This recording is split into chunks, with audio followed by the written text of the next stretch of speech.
All right. Good morning, everyone. Thank you so much for being here. My name is Janani Ramachandran. I'm the Oakland City Council member representing District 4 and also chair of the Finance Committee. And today I am here as co-chair of the City Council Budget Team. We are so proud today to announce our budget team's official amendments to the 2025-2027 budget process. So despite a $265 million shortfall, we are proud to have come up with creative solutions to invest in the basics, invest in core and essential city services. Now, our residents, our constituents are speaking loud and clear. We want public safety. We want clean streets. We want an economic revitalization. This is what our residents are telling us, and this budget, our budget amendments, does exactly that. There's a little bit in here for everyone when it comes to our city's core priorities. And we're proud to be able to say we're able to do this without incurring any staff layoffs, and in fact reversing some of the layoffs that were proposed in the initial budget. So the highlights of this budget amendments include keeping all 25 fire stations open. We're really proud to be in a moment right now where all 25 stations are open and active for the first time in 20 years, and our budget amendments reverse a proposed brownout that would have otherwise led us to 24 stations. We're proud to be investing $4 million in illegal dumping, in technology and enforcement and staff. We're proud to be investing $4 million in economic incentives and revitalization work. We're investing $3 million to improve our city's permitting process, another issue that we're hearing loud and clear from our residents. We're proud to reinstate our city's tree services division, which does critical work not only for vegetation management, but in our city's right-of-ways. And we're also proud to be supporting good government by supporting our city auditor's office and our ethics commission. We're adding public safety grant writers. We know that there's so much money out there that the city is not necessarily taking advantage of, and we're doing all that we can to be able to make sure Oakland is getting every dollar it deserves from the county, state, and federal level. That being said, we know, especially right now with our federal government, that we're in a moment where we're not sure how our existing grants are doing, which is why our fiscally responsible budget amendment sets aside $2 million in reserves for the potential loss of any federal and state grants, and about $1 million specifically in homelessness-related grants that are currently under threat from our federal administration. I'm proud that we have been able to come together to do this while staying true to our values, investing in the core services our residents want to see, and making sure that we're doing so in a fiscally responsible way. And I keep repeating that because right now we're still suffering the consequences from last year when a majority of City Council, myself not included, voted to include proceeds from the anticipated sale of the Coliseum, which has still not happened yet, though it is underway, and incorporate that into the budget. This council, this budget team is not ready to make that mistake again, and we are not using any anticipated one-time revenues to fund recurring expenses in this budget. And I want to end by saying we are all first-term council members here. And I think that is a great point as far as our commitment to driving this city forward and trying out new ideas and reversing course so that we can get back to investing in the basics and making sure we are ready to drive this city forward into all of the beautiful and magnificent things I know that Oakland can be. So thank you for being here. I'm proud to hand it off to my co-chair, Councilmember Rowena Brown. Excellent. Good morning, everyone. Thank you, Co-Chair Ramachandran, for that thoughtful summary. I'm Councilmember Rowena Brown, serving the city at large, recently elected and navigating my first budget cycle, entrusted with the opportunity to lead our council budget team. From day one, I've been focused on transparency, equity, and delivering what matters most to Oaklanders. The theme guiding our work has been clear: funding essential services, prioritizing a safe, clean, and economically thriving Oakland. We worked collaboratively amongst ourselves, listened intently to our colleagues during a 2-day budget study session, to deliver these amendments. And so at a high level, exactly how my co-chair kind of mentioned, we've invested $6.6 million for street safety, illegal dumping, sideshow deterrence, traffic calming, and neighborhood beautification projects. We restored key positions from the graffiti abatement and environmental enforcement officers. We've been fully focused on re-energizing Oakland's economy with a new $3 million incentive program to attract and support small business community, and another $1 million to invest in entertainment zones and commercial corridor activations. We restored permitting staff to reduce delays and activate public spaces, helping businesses thrive right here in Oakland. In addition, we shared many of Mayor Lee's priorities, such as ensuring that our fire stations are open, as our council member mentioned, supporting our city auditor, public ethics, and the Department of Race and Equity, along with expanding our grant writing capacity, which has already brought into the city $60 million in revenue. And finally, as mentioned, we're planning to ensure that Oakland's future is strong with an emphasis on our physical health. And so given our current political climate and ongoing uncertainty at the state and federal level, we've allocated $2 million to cushion potential funding cuts and $3 million to prevent layoffs and essential services our residents rely on. And so community stakeholders will have the opportunity to hear each and every one of our budget amendments and policy directives tomorrow, June 11th at 9 a.m., both in person and via KTOP.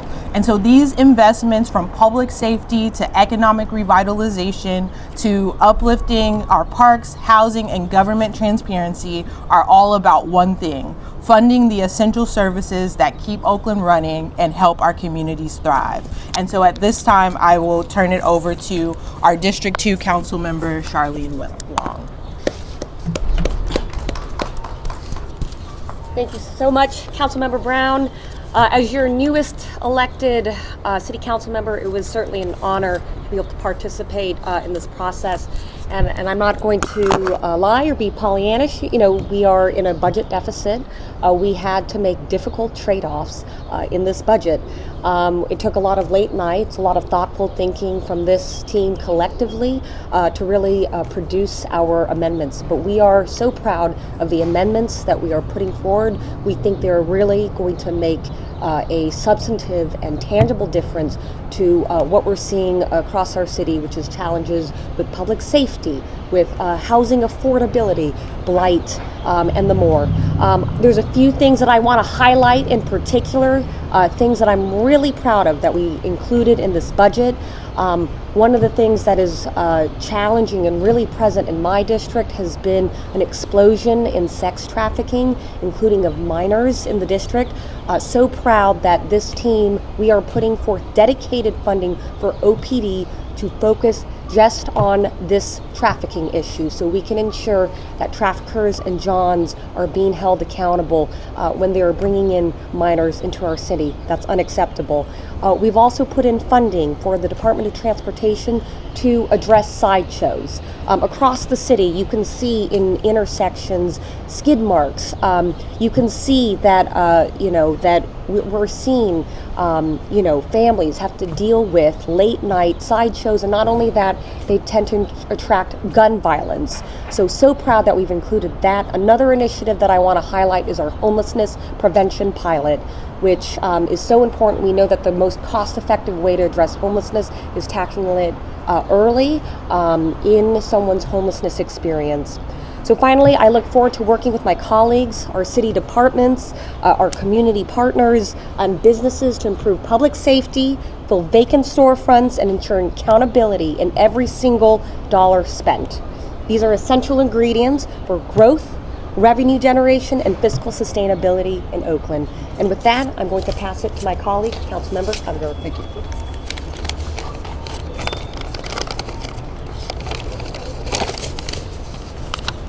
Good morning, everyone. I'm Zach. It's nice to see you. So, over the last couple of weeks and months, I've been taking meetings with city department heads and community leaders and nonprofits, and basically the conversation goes the same way. I say, hey, come on in, tell me what it is your organization needs, and then I'm going to tell you, no, we can't afford that right now. Because in past budgets, the City of Oakland has unwisely tried to be all things to all people. We have tried to fund all things for all people, and we simply don't have the money to do that anymore. It's no secret, I'm not giving anything away when I say that we are in a significant structural deficit. And the first rule of getting yourself out of a hole is that you have to stop digging. And that's why I'm so proud of the work this team has done to prioritize essential core city services. When we started this process, we took a deep breath, we took a step back, and we asked ourselves an almost philosophical question. What is the function of a city? What is a city for? What are the things we can do, and what are the things that we're simply going to have to let go? And I am incredibly proud of the fact that we all realized very quickly that we needed to do a limited number of core competencies, but that we needed to do them very well. Public safety, clean, safe streets, functional infrastructure, and economic development. And that's pretty much the whole ballgame. Would I love to spend more and buy more things and do more? Heck yes, I would. But that's not the moment we're in right now. The moment we're in right now demands core services, essential services, to make Oakland a thriving, livable place. And in closing, I just want to say how proud and lucky I am to have worked with this incredible team. You really get to know your colleagues in a different way when you're all mucking around in the same shared spreadsheet at 3 a.m. We laughed, we cried, we did hard math together, and we had a healthy, robust, and not even dysfunctional level of conflict. That's government. That's how government's supposed to work. And throughout the entire process, we were informed and supported by another great Oaklander, our new mayor, Barbara Lee. She made it clear that her priorities were reopening all of the fire stations, setting aside money for economic development, and funding the positions to make this the cleanest, most ethical city hall in memory. And I am so proud of the fact that everybody in this building, elected, staff, everybody, is pulling together. With this budget, we have shown that we can make hard choices, we can do hard things, and we can set this city on a path to recovery. We've got a lot of work to be done, but I am excited about the direction Oakland is taking. So let's get in there tomorrow and let's pass this budget. Thank you. And now we are open to questions. Yes, sure. Hello.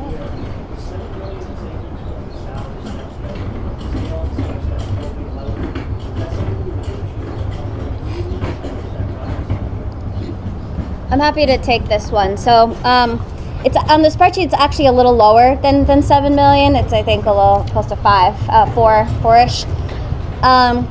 So this is really clarifying what the process should be per our MOUs. In all of the MOUs, there are certain salary steps that employees are required to start off at. This has not always been reflected in hiring practices. The second thing is exempt employees, those that are not governed by MOUs and those are not represented. Same thing. By good policy, you're supposed to start at one of the lower steps, even if it's not one, maybe two, to encourage those employees to stay with the city and to continue to be able to grow throughout. Because, again, in practice, that has not been happening, we are requesting that those non-exempt employees start at no higher than step 3. There's only 5 steps.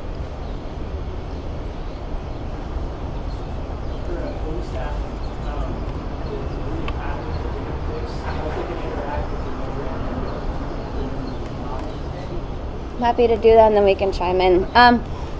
So the city, right now, there were 6 academies budgeted, but the city of Oakland hasn't been able to actually ever put on 6 academies in decades, certainly not in this millennia.